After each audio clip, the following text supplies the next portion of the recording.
The mahogany walls of my father's study seemed to close in as he signed the final document with a flourish. The scratching of his Mont Blanc pen against paper felt like nails on a chalkboard. There, he said, sliding the trust fund transfer papers across his desk. It's done. All $2 million will go to Jennifer instead. My name is Emma Chen, and at 28, I was being written off by my family for the last time.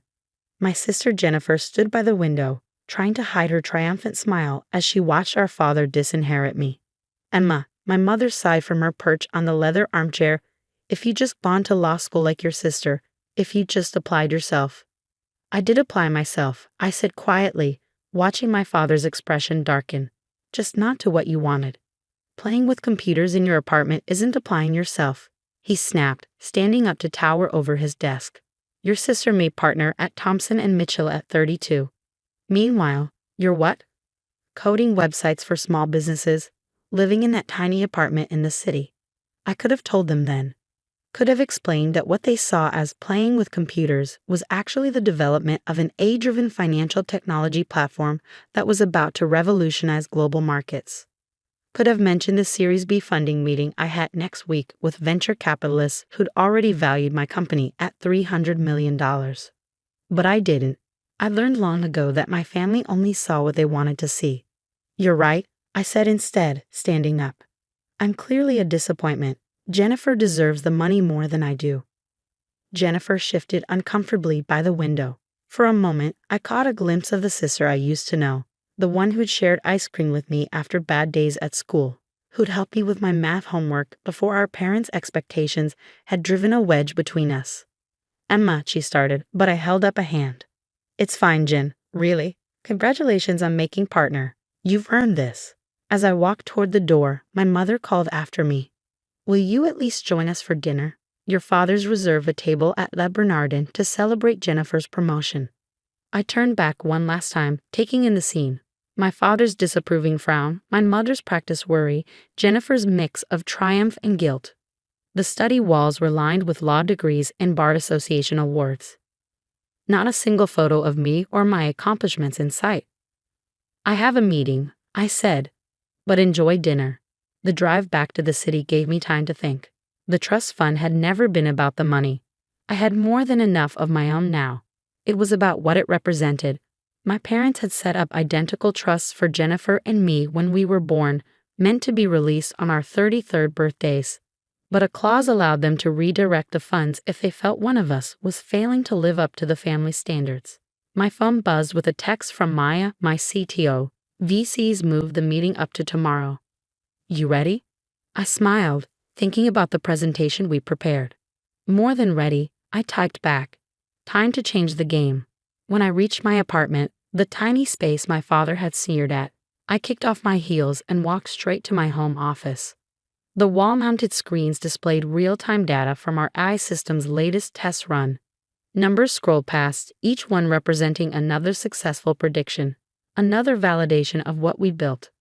The playing with computers my father dismissed had led to the creation of ATGNA, adaptive trading heuristics and enhanced neural analytics, an AI system that could predict market movements with unprecedented accuracy, processing millions of data points to identify patterns human traders could never spot. My phone buzzed again. This time it was Jennifer. I'm sorry about Dad, her text read. You know how he gets. The trust fund doesn't matter anyway, right? You're doing fine with your computer stuff. I stared at the message, noting how even Jennifer's attempt at kindness came with a subtle dismissal of my work. Thanks, Jen, I replied. Enjoy dinner. Turning back to my screens, I pulled up the pitch deck for tomorrow's VC meeting. The numbers were staggering. Our beta testing had shown ATGNA outperforming traditional trading algorithms by 312%. Major banks were already quietly reaching out, hoping to get early access to the technology. A soft chime announced an incoming video call from Maya. Her face appeared on one of the screens, her usual energy somewhat subdued. Hey, she said, how'd it go with the family? About as well as expected, I replied, running a hand through my hair. Dad signed over my trust fund to Jennifer. They're celebrating at Le Bernardin right now. Maya shook her head. Their loss. You ready to show those VCs tomorrow what real success looks like? I pulled up another screen showing ATHENA's latest test results. Actually, I've been thinking, what if we don't take the VC money? Maya's eyes widened. What? Emma, we're talking about a $50 million investment at a $300 million valuation. That's small thinking, I interrupted. Look at these numbers, Maya. We don't need VC funding. We could go public within a year, maintain complete control, and I smiled, thinking about my father's face at the IPO ceremony, really show them what playing with computers can accomplish. Maya was quiet for a moment, processing. Then a slow grin spread across her face. You want to build an empire. I want to build something that even my father can't dismiss, I corrected. Something that changes the way the entire financial world operates. Your father's a corporate lawyer, Maya pointed out. Wouldn't he have heard about ATHENI if it's as revolutionary as we think? I laughed. Maya, my father still uses a BlackBerry and thinks coding is something you learn at a community college. He hasn't heard about ATHENA because he's never bothered to ask what I actually do. His loss, Maya said firmly. So what's the play? Cancel the VC meeting? I shook my head, an idea forming. No, we use it. But instead of seeking investment, we pitch partnerships, get them to open doors to their network of financial institutions. We don't need their money, we need their connections. 6 months after being disinherited, I stood in our new office space in downtown Manhattan, watching our team of engineers work on ATENA's final testing phase. The floor-to-ceiling windows offered a perfect view of the financial district, the same institutions that would soon be revolutionized by our technology. Emma, Maya called from her workstation, you need to see this. I walked over, coffee in hand, to look at her screen. The latest simulation results were beyond even our most optimistic projections. Athena wasn't just predicting market movements, it was identifying market-moving events before they happened. Is this accurate? I asked, leaning closer to study the data. Maya nodded, her eyes bright with excitement. Triple verified. The AI spotted patterns in social media, news articles, and trading behavior that predicted the Morgan Stanley merger announcement 3 days before it happened. If this had been real trading instead of a simulation, we would have made billions, I finished. Have you shown this to the compliance team? That's the best part, she said, pulling up another screen. Everything's completely legal. Athena isn't using insider information. It's just better at connecting publicly available data points than any human could ever be. My phone buzzed. A text from Jennifer. Hey sis, haven't heard from you in months. Parents are worried. Dad says your phone number at the apartment is disconnected. I smiled slightly. Of course it was disconnected. We'd moved the entire operation to a $40 million office space 6 blocks from Wall Street, but my family still thought I was playing with computers in my tiny apartment. I'm fine, I texted back. Just busy with work. Another buzz, this time from our head of legal, David. SEC meeting confirmed for next week. They're interested in the compliance protocols. That was an understatement. When word had gotten out that we were developing something revolutionary in the fintech space, the SEC had practically begged for a meeting. They wanted to understand our technology before it hit the market. Smart of them, really. Ms. Chen. Our receptionist's voice came through the intercom. There's a Mr. Thompson here to see you. He says he's from Thompson and Mitchell. My heart skipped a beat. Thompson and Mitchell, Jennifer's law firm. One of the largest corporate law firms in the city. Send him in, I said, straightening my blazer. James Thompson himself walked through the door, senior partner and my sister's boss. He looked exactly like the kind of lawyer my father admired. Silver-haired, perfectly tailored suit, exuding old money confidence. Ms. Chen, he said, extending his hand. Thank you for seeing me without an appointment. I hope you'll forgive the intrusion. But when we heard rumors about what you're developing here. You heard rumors? I asked, gesturing for him to sit. From whom? He smiled diplomatically. Let's just say certain financial institutions are very interested in your technology. They're our clients and they asked us to explore potential relationships. Does my sister know you're here? His smile faltered slightly. Jennifer? No, this meeting is strictly confidential. Though I must admit, I was surprised to learn you were her sister. She's never mentioned that she has a sister who plays with computers. I finished for him. I imagine she hasn't mentioned me much at all. Maya appeared in the doorway, tablet in hand. Emma, sorry to interrupt, but the Goldman Sachs team is here for their demo. Thompson's eyebrows shot up at the mention of Goldman Sachs. I could almost see him recalculating my worth in his head. Mr. Thompson, I said, standing, I apologize, but I have another meeting. If you'd like to discuss potential relationships, you can contact our legal team to schedule something. Of course, he said, rising quickly. But Ms. Chen, whatever Goldman is offering, we can match it. Thompson and Mitchell represents half the major financial institutions in the city. I walked into the door, feeling a strange satisfaction.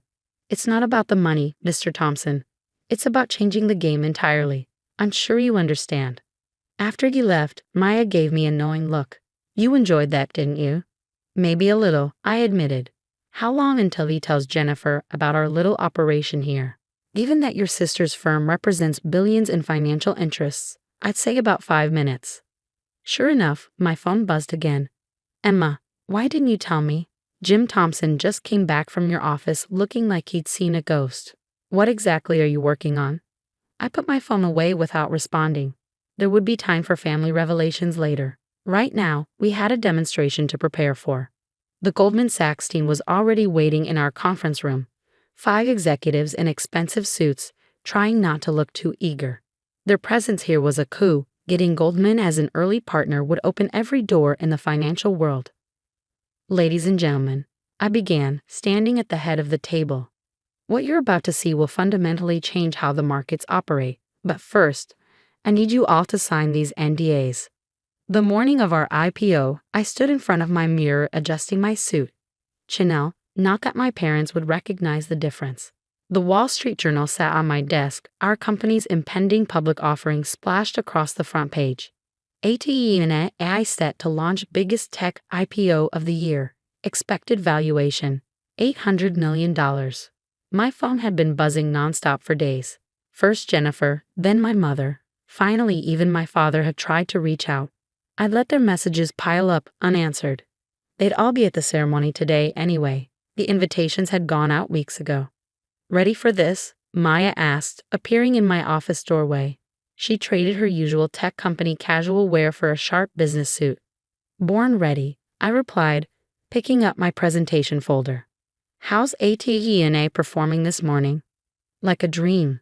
The latest analysis shows her predicting market movements with 99.7% accuracy.